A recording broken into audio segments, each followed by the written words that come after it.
COMW podcast. Today's episode: The Anatoly Effect explained. Why prestige beats size in seconds. Welcome back to the deep dive. So today we're looking at something you've almost certainly seen pop up online somewhere, that like instant status flip. Oh, yeah. Those videos, right. Usually in a gym. Exactly. You know the ones, maybe it features someone like Anatoly, the powerlifter. He looks kind of slight, maybe dressed as a cleaner or something, and he walks up to these huge muscular guys. Yep. Seen loads of those. Yeah. And you can almost feel the awkwardness through the screen. Totally. That first moment, it's almost painful. You see the big guys kind of look him up and down, maybe exchange that little smirk, that sort of asymmetrical smile of contempt someone described it as. Right. Or they offer that really condescending help, like, you need a hand with that little guy. Yeah, exactly that. They're just going off looks, aren't they? Assuming size equals status. It's like they're saying, you clearly don't belong on this level. It's pure evolutionary signaling right there in the wild, in the gym. It's an immediate assertion of physical dominance. The message is basically, I'm bigger, probably stronger, so, my status is higher. Step aside. Right. But then comes the magic moment, the bit that makes you watch it again. The quote-unquote janitor loads up the bar. And we're talking serious weight here, maybe 200 kilos, sometimes even more. It just looks wrong visually. Completely violates expectations. And then he just lifts it smoothly, perfectly, racks the weight, and boom. And you just see it in their faces, that complete system crash in the onlookers' minds. The smirks just vanish, contempt gone, replaced by this genuine awe, respect, instantly. It's fascinating, isn't it? So our mission today in this deep dive is really to unpack the psychology behind that. Yeah. How can social status, which we often think of as pretty fixed, just flip completely, in 5 seconds? What's going on in the brain there? Okay, so let's start with the basics, because status itself isn't just one thing, right? I think some research, folks like Joseph Henrich talk about this. They distinguish between two really different ways we gain influence: dominance and prestige. That's the core distinction, yeah. Dominance is, it's the oldest trick in the book. Status through threat, intimidation, size. It's basically fear-based. You comply, but involuntarily, because you want to avoid getting hurt or punished. So that's the big bodybuilder's initial play, using their size as a threat signal. Pretty much. It's designed to make others give way, create space, offer deference immediately, just based on that potential threat. It's efficient in a primal way. Okay, makes sense. If something looks like a threat, you react. But why does it just evaporate in these videos? If that dominant signal is so strong, so primal, how come just watching someone lift a weight overrides it so fast? Does the big guy lose all his status? Good question. He loses his dominance footing instantly. Yeah. Because the situation flips to the other path. Prestige. Mm-hmm. And prestige, evolutionarily speaking, often offers a bigger payoff in the long run. Okay, so what's prestige then? Prestige is status you earn. It comes from having demonstrable competence, real skills, valuable knowledge that others recognize they need or admire. And the key difference is the difference you get is voluntary. Voluntary? Yeah. People defer to prestigious individuals, not because they're scared, but because they want to learn from them, to get access to that skill or knowledge. They see utility, value. They want to get closer, not back away. Okay. So that's the flip. The interaction shifts from, I need to avoid this potential threat, to, wow, I need to learn how that was done. Exactly. And this is where the idea of a costly signal comes in, which Ahmad Sahabi talked about. Think about it. The bodybuilder's visible size, the muscles, that's a signal. Sure, it suggests potential strength, but it's kind of moderate. You could maybe fake some of it, right? Yeah, pump, lighting, maybe some artificial help. Right, but flawlessly lifting 200 kilos. That's what Zahabi would call an honest signal. Honest because it's incredibly costly, almost impossible to fake. Mm-hmm. You can't just decide to lift that weight. It demands years. Literally years of dedicated, grueling training. It requires super refined technique, specific nerve adaptations. It costs a huge amount in time, energy, focus. Okay, so it's proof, undeniable proof. Exactly. It's objective proof of superior specialized competence. And the brain, which is basically a survival prediction machine, gets this undeniable data. It has to update its model. The quick, cheap visual guess based on size gets instantly overwritten by the hard, verified, costly signal of the actual performance. So the brain's quick calculation, small guy, probably weak, just gets thrown out the window. The performance forces a total, system reboot based on this new, solid evidence. Yeah, that system reboot, it's kicked off by something psychologists call expectancy violation. Our brains run on heuristics, mental shortcuts, small thin equals probably not super strong. That's the expectation. Makes sense. But when that expectation is violated, Yeah. so massively, when the reality is the absolute opposite of the expectation, it triggers this huge surprise effect. The gap between he'll probably fail or hurt himself and wow, he lifted that perfectly is just immense. But it feels like more than just, oh, I was wrong. It's deeper, more emotional. That's where Dr. Keltner's work on awe fits in, isn't it? Spot on. Keltner talks about awe as that specific emotion we feel when we encounter something vast or powerful or incredibly skillful, something that just completely transcends our normal way of seeing the world. Vast. Okay, so the lift is vast in terms of competence. Exactly. It's so far beyond the observer's own capacity or even their conception of what's possible for someone who looks like that it doesn't just surprise them.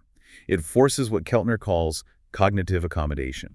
Cognitive accommodation, meaning they have to literally adjust their mental framework. Yeah, they have to stretch their understanding of reality to fit this new piece of data.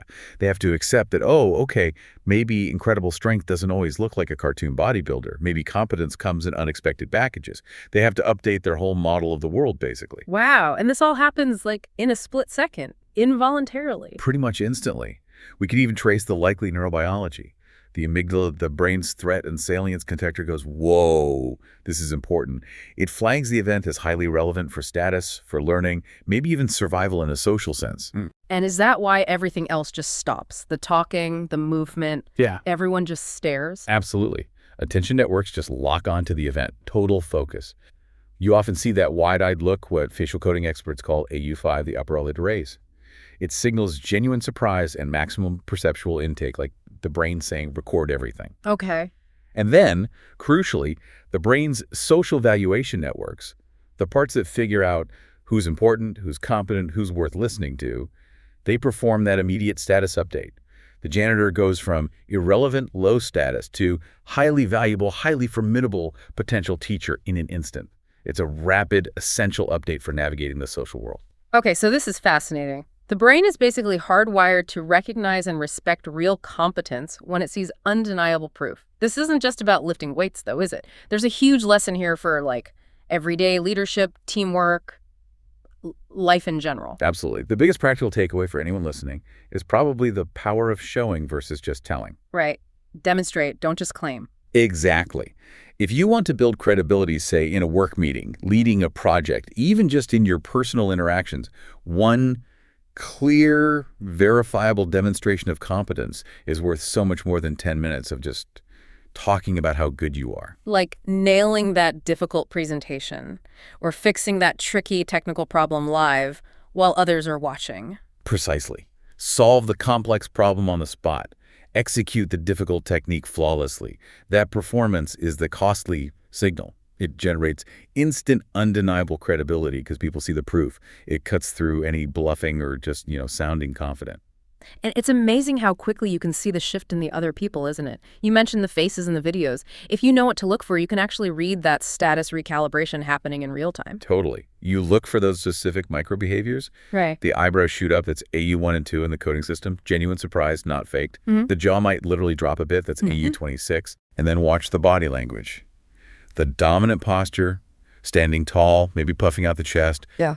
Often softens. They might lean in instead of creating distance. I've noticed in some clips they even reach out, touch the person's arm or shoulder, almost like they need to physically verify this person is real. Yes. It's a shift from an oppositional stance to an affiliative one.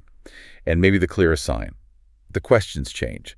They stop the condescending jokes. Stop questioning why the person is even there. Start asking. Wow. How did you do that? Or can you show me? They instantly shift into what you could call the posture of the apprentice. They recognize the demonstrated expertise and want to learn. They're seeking knowledge from the newly established prestige leader. That is such a key transition because thinking about teams or any collaborative effort, that kind of leadership by prestige based on real competence and maybe a willingness to share that knowledge, that's got to be way more stable and, frankly, more effective than just trying to dominate or intimidate people, right? Oh, absolutely. Strategically, it's far superior. People want to follow, cooperate with, and learn from someone who is demonstrably excellent and helps them get better. They might comply with a dominant leader out of fear, but they'll actively contribute and commit to a prestigious one out of respect and a desire to gain value. It builds much stronger, more resilient teams. Okay, this is all making a lot of sense, but we should probably add a few notes of caution here, right? We're talking about these viral videos. Yeah, absolutely. Need some nuance here.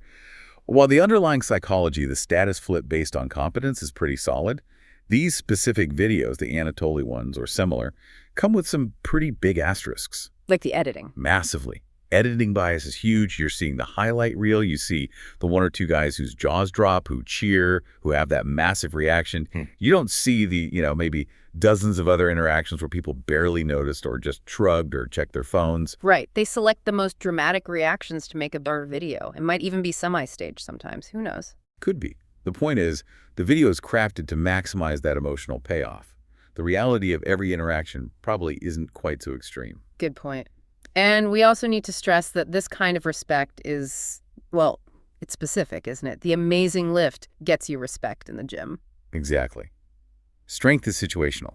That incredible physical feat earns you massive prestige points in that context. But it doesn't automatically mean you're competent at, say, financial planning or coding or artistic creation or leading a complex negotiation. So you walk into a different environment, that gym-based prestige might not carry over at all. Pretty much.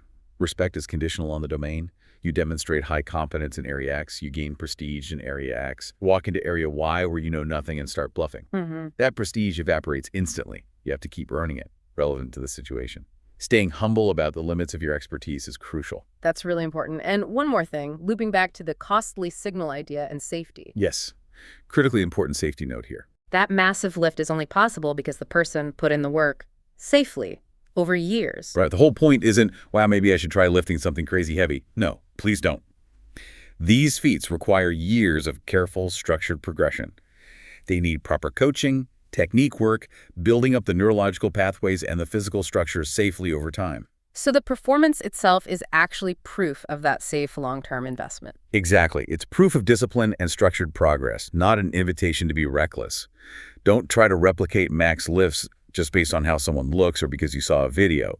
That's how people get seriously injured. Okay, so let's just quickly wrap this up. What's the core message here? I think it boils down to this. Unexpected, verifiable competence, that honest, costly signal. It shatters our quick assumptions, it triggers that powerful emotion of awe, and it can rapidly, almost instantly, flip social status. It turns potential contempt into genuine respect and, crucially, voluntary cooperation. It's a pretty amazing window into how our social brains are wired, isn't it? We're designed to quickly spot and value true mastery, even when it shows up where we least expect it. Yeah, regardless of the superficial package it comes in. Which brings us to a final thought, maybe something for you, the listener, to chew on. If we are actually wired this way, to recognize and learn from real competence, what hidden skills, what potential prestige are you maybe overlooking in the people around you right now? Just because they don't fit the typical mold, or they're quiet, or they don't look the part? Good question. Who's the Anatoly in your office or your community group that you might be underestimating? Worth thinking about. Indeed. And just a reminder, this discussion today was purely for educational purposes, based on the psychological models and research concepts we mentioned. Thanks for diving deep with us today. Please do subscribe if you enjoyed this, and maybe share in the comments. Tell us about a time you were genuinely surprised by someone's hidden talent or skill. We'd love to hear about it. We'll see you next time. Goodbye for now. Bye, everyone. Thanks for tuning in. If you found this podcast helpful, please leave a like and subscribe to our channel for more content like this. Do you have any questions or want to suggest a topic? Just let us know in the comments. See you in the next episode. See you later.